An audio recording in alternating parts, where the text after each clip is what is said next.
Assalamualaikum warahmatullahi wabarakatuh. Perkenalkan, nama saya Rudi Salgita, NPM 2262 10521. Baiklah, di sini saya akan membahas mengenai materi pertemuan 6, yaitu yang pertama ada konsep dasar dan tahapan basic thinking, yaitu terdapat empathis, define, idet, prototype, dan test. Yang kedua, urgensi basic thinking dalam inovasi pembelajaran bahasa Indonesia. Yang ketiga, penerapan basic thinking untuk merancang pembelajaran berbicara yang kreatif, komunikatif, dan kontekstual. Yang keempat, contoh praktik basic thinking pada pengembangan perangkat ajar, yaitu RPP, media, dan asesmennya. Dan yang kelima adalah tantangan dan peluang penerapan basic thinking di kelas SMP dan SMA. Nah, langsung saja kita bahas materi yang pertama, yaitu mengenai konsep dasar dan tahapan basic thinking, yaitu adalah pendekatan kreatif untuk memecahkan masalah dan merancang solusi inovatif yang berpusat pada pengguna atau dalam konteks pendidikan peserta didik. Tahapan basic thinking ada 5. Yang pertama ada empatis, yaitu empati, memahami kebutuhan, kesulitan, dan karakteristik peserta didik. Yang kedua ada defend, yaitu mendefinisikan masalah, yaitu merumuskan masalah atau kebutuhan belajar yang spesifik. Yang ketiga ada ide, yaitu mencetuskan ide, yaitu menghasilkan berbagai ide atau alternatif solusi pembelajaran. Dan yang keempat adalah prototype, yaitu membuat prototipe, merancang model pembelajaran atau media sebagai uji coba awal. Dan yang kelima ada tes, yaitu menguji coba, yaitu mencoba prototipe di kelas dan mengevaluasi efektivitasnya. Itu yang pertama itu adalah kita mendekatkan diri kepada peserta didik. Apa sih kesulitan yang dialami peserta didik?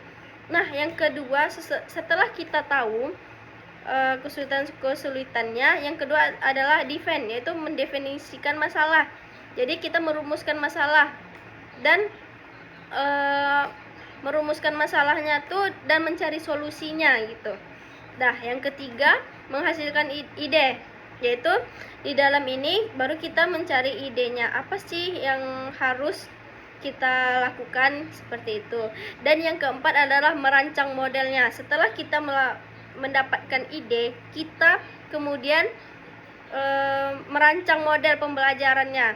Dan yang kelima adalah menguji coba model metode yang telah kita buat tadi.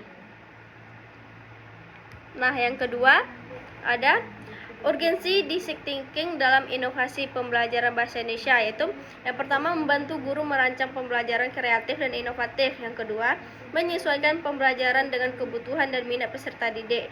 Yang ketiga, meningkatkan partisipasi aktif, keterampilan berpikir kritis, dan kemampuan berbahasa. Dan yang keempat ada membuka peluang untuk pengembangan media, RPP, dan asesmen yang kontekstual.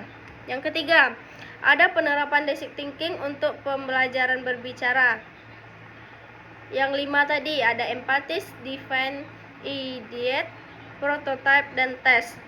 Nah, empatis ini yaitu guru mengamati kemampuan berbicara siswa dan memahami kesulitan mereka. Seperti yang telah saya sampaikan sebelumnya, mengamati kesulitan siswa tersebut. Yang keduanya, define itu masalahnya, siswa kurang percaya diri berbicara di depan kelas. Dan yang ketiga itu ide, yaitu guru melakukan latihan drama, debat kelompok, atau podcast kelas. Dan yang keempat adalah prototype, yaitu guru membuat rencana pembelajaran berbicara berbasis drama dan debat. Dan yang kelima adalah siswa mengikuti aktivitas, yaitu guru mengevaluasi kemampuan berbicara dan memberikan feedback. Yaitu hasilnya itu adalah pembelajaran menjadi kreatif, komunikatif, dan kontekstual sesuai dengan karakteristik siswa. Nah, selanjutnya yaitu 4 contoh praktik basic thinking pada pengembangan perangkat ajar. Yang pertama, kalau misalnya itu RPP, yaitu dirancang berbasis proyek berbicara berdiskusi dan debat.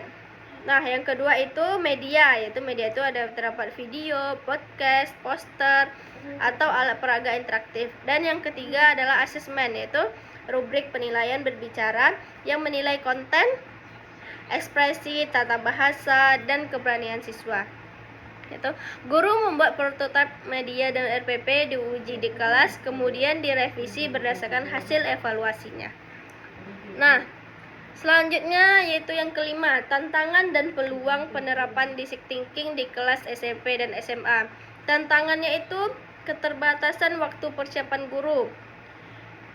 Yang kedua, kemampuan siswa berbeda-beda. Yang ketiga, kesiapan teknologi di kelas terbatas. Dan yang keempat, evaluasi yang kompleks. Nah, peluangnya itu adalah membuka kreativitas guru dalam merancang pembelajaran. Yang kedua, mendorong diferensiasi pembelajaran, yaitu pendekatan. Yang ketiga, penerapan ide inovatif berbasis media sederhana.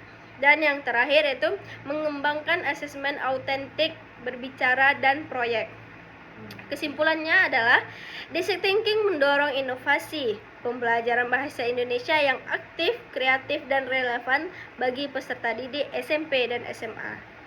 Baiklah, sekian materi yang telah saya sampaikan mengenai pertemuan 6. Semoga bermanfaat. Terima kasih.